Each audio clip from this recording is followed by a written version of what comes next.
안녕하세요, 여러분. 오늘은 달에서 산소를 생산하는 데 필요한 에너지가 얼마나 될지에 대해 이야기해 보겠습니다. 달에 기지를 짓고 사람이나 로켓을 보내려면 산소가 필수적입니다. 그런데 그 많은 산소를 매번 지구에서 가져간다면 비용도 엄청나겠죠? 과연 달에서 산소를 직접 만들어 쓸 수 있을까요? 결론부터 말씀드리면 달 표면의 흙에서 산소를 뽑아낼 수 있다는 것은 이미 오래전부터 알려진 사실입니다. 실제로 달의 흙, 즉 월면 토양의 무게 중 약 40% 정도가 산소 원소로 이루어져 있다고 알려져 있는데요. 문제는 이 산소가 돌이나 먼지 속 산화물 형태로 단단히 묶여 있어서 그냥은 쓸 수 없다는 것입니다. 물에 녹아있는 산소를 꺼내 쓰는 것처럼 월석에 들어있는 산소도 특별한 화학 공정을 거쳐야만 분리해낼 수 있습니다. 그렇다면 어떤 방법으로 달의 흙에서 산소를 추출할까요? 여러 가지 기술이 연구되고 있는데요. 오늘 소개할 방법은 수소 환원 반응이라는 것입니다. 말이 어려운데 쉽게 말해 수소 기체를 사용해서 흙 속 광물에서 산소를 떼어내는 과정이에요. 달 흙에는 일메나이트라는 광물이 있습니다. 철과 티타늄 산화물인데 여기에 산소가 붙어 있어요. 뜨거운 수소가스를 이 광물에 반응시키면 일메나이트 속 산소가 수소와 결합해서 물이 되고 광물은 산소를 잃고 다른 물질, 철, 티타늄 산화물로 바뀝니다. 이렇게 나온 물을 모아서 전기분해를 하면 산소와 수소로 다시 분리되겠죠. 이때 얻은 산소를 모아 냉각하면 액체산소, 즉 로켓 연료로 쓸 수 있는 액체산소가 됩니다. 수소는 다시 재활용해서 다음 반응에 쓰거나 필요하면 연료전지 등에 활용할 수도 있고요. 정리하면 달에서 산소를 생산하기 위해서는 6단계가 필요합니다. 첫째, 원료인 달의 흙을 파내는 채굴 단계. 둘째, 퍼온 흙을 공장으로 옮기는 수송 단계. 셋째, 흙을 잘게 부수고 일메나이트 같은 유용한 광물을 선별하는 단계. 이렇게 해야 산소가 나올 성분만 골라서 효율을 높일 수 있거든요. 넷째, 선별된 광물을 고온의 수소 환원 반응으로 처리해 물을 생성. 다섯째, 나온 물을 전기분해해서 산소를 분리. 여섯째, 얻어진 산소를 액화하여 저장합니다. 액체산소는 극저온으로 냉각된 상태로 탱크에 보관해야 하는데 기화되지 않도록 냉각하거나 단열하는 저장 기술도 중요합니다. 6단계나 되는 긴 과정인 만큼 달에서 실행하려면 당연히 상당한 에너지가 들겠죠. 그럼 얼마나 많은 에너지가 필요할까요? 최근 발표된 PNAS 저널의 연구에서 바로 이 달 산소 생산의 에너지 요구량을 계산하는 모델을 만들었습니다. 앞서 말한 전체 생산 공정을 모사한 것인데요. 연구진은 예를 들어 달 흙에 일메나이트가 10웨이트% 포함되어 있다고 가정했습니다. 이 정도는 실제 달의 바다 지역 토양 성분과 비슷한 수치입니다. 그 결과 산소 1kg, 정확히는 액체산소 1kg을 얻는데 약 24.3kWh의 에너지가 소모되는 것으로 나왔습니다. 24.3kWh, 얼핏 와닿지 않을 수 있는데요. 연구 내용을 보면 미국 가정의 하루치 전기 사용량에 맞먹는 에너지라고 합니다. 꽤 크죠? 또한 사람이 하루 동안 호흡하는 데 쓰는 산소량이 대략 1kg 남짓이라고 해요. 결국 성인 한 명이 하루 숨쉴 산소를 달에서 만들어내려면 미국 가정 하나가 하루 동안 쓸 전기를 모두 그 산소 생산에 써야 한다는 뜻입니다. 상당한 에너지 요구량인데 어디에 그렇게 많이 쓰이는 걸까요? 모델을 들여다보면 전체 에너지의 거의 대부분이 수소 환원 반응 단계와 물 전기 분해 단계에서 소비된다고 합니다. 구체적으로 환원 반응이 약 55%, 전기 분해가 38% 정도를 차지해서 둘을 합치면 90% 이상이에요.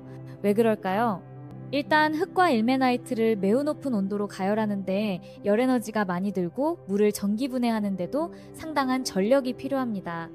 반면 흙을 파내고 옮기는 기계적 에너지나 광물을 선별하는 과정, 산소를 액화 저장하는 데 드는 에너지는 비교적 적은 비중을 차지했습니다.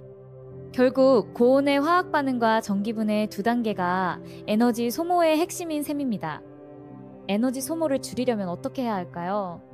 이 연구에 따르면 선별 단계에서 얼마나 효과적으로 일메나이트만 골라내느냐, 즉 농축률을 높이는 것이 가장 중요하다고 합니다.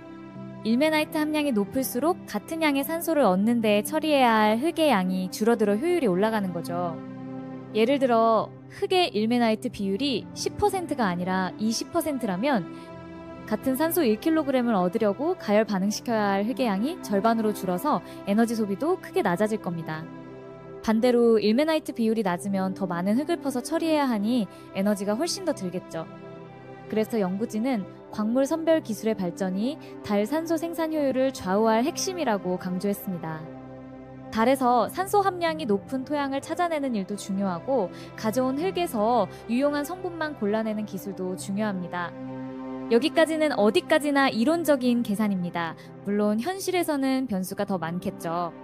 모델은 각 단계가 모두 완벽하게 작동한다고 봤지만 실제 달 환경에서는 장비 효율 저하나 열 손실, 재료 손실 등 여러 요인으로 추가 에너지 소모가 발생할 수 있습니다. 게다가 이 모델에서는 에너지 공급원을 특정하지 않았는데 결국 이렇게 많은 에너지를 공급하려면 대규모 태양광 발전이나 원자력 발전이 필요할 수밖에 없습니다. 달은 낮밤 주기가 길어서 태양광만으로 상시 공급이 어려우므로 소형 원자로 등의 방안도 거론되고요. 아니면 영구적으로 해가 드는 극지 고지대를 활용하거나 대용량 에너지 저장 시스템을 갖추는 등의 대책도 필요하지요. 전력 인프라 구축까지 고려하면 난관이 많지만 그래도 이번 연구처럼 필요 에너지량을 수치화해 놓으면 앞으로 현실적인 계획을 세우는 데 큰 도움이 될 것입니다. 이런 연구 결과는 향후 달 탐사와 기지 건설 계획에 중요한 지침이 됩니다. 필요한 에너지 규모를 알아야 달 기지 인프라를 제대로 설계할 수 있기 때문이죠. 예를 들어 산소 공장을 가동하려면 어느 정도 출력의 발전기를 몇 시간 돌려야 하는지가 나오니까 초기 계획 단계에서 전력 설비 용량과 발전 방식을 결정할 수 있습니다. 또한 산소 생산 효율을 높이려면 어떤 기술에 집중 투자해야 할지도 우선순위가 보이겠죠. 예를 들어 광물 선별 기술 개발 등이 되겠죠. 그리고 이러한 데이터는 우주 연료 공급망 구축 전략에도 영향을 줍니다. 만약 달에서 산소를 생산해 로켓 연료로 활용할 수 있다면 달 궤도나 우주 공간에 연료 보급 기지를 세우는 구상도 탄력을 받게 됩니다. 달에서 발사된 로켓은 지구에서보다 적은 연료로 우주에 도달할 수 있으니 달에서 산소를 충전해 올리는 로켓이 훨씬 효율적일 거예요. 더 나아가 지구와 달 사이 또는 달 주위 거점에 산소 연료 탱크를 두고 화성처럼 먼 행성으로 향하는 우주선이 거쳐간다면 비용과 연료를 크게 아낄 수 있겠죠. 이렇게 우주 주유소 같은 개념도 구체적인 수치 데이터가 뒷받침되어야 실현 가능성을 평가하고 투자를 이끌어낼 수 있을 것입니다. 현재 여러 나라와 기업들이 달 자원 활용 기술을 활발히 개발하고 있습니다. 미국 나사는 아르테미스 프로그램을 통해 달의 장기 기지를 건설하면서 현지 자원 활용 기술에 힘을 쏟고 있죠. 실제로 2023년 나사는 진공 환경에서 모이달 토양으로 산소를 추출하는 시험을 처음으로 성공했습니다.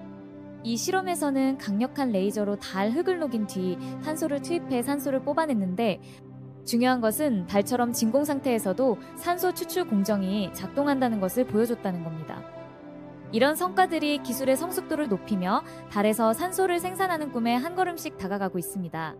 유럽 우주국도 앞서 언급한 용융염, 전기분해 방식 등으로 산소를 얻는 파일럿 공장을 가동해본 바 있습니다. 인류는 지금 이렇게 달의 자원을 활용하기 위한 준비를 차근차근 해나가고 있네요. 마지막으로 정리하겠습니다. 달에서 산소 1kg을 얻는데 약 24kWh의 에너지가 필요하다는 것 숫자로 들으니 실감이 좀 되시나요? 생각보다 큰 에너지이지만 달에서 인류가 살아가고 더 멀리 탐사하기 위해서는 반드시 풀어야 할 과제입니다. 달의 흙 속에 묶인 산소를 꺼내는 데 큰 전력과 열이 들지만 그 대가로 우주 탐사의 필수 자원을 현지에서 조달하게 된다면 엄청난 게임 체인저가 되겠죠. 산소 생산 기술은 달 기지 건설의 핵심 요소이고 앞으로도 많은 연구와 혁신이 이어질 것입니다.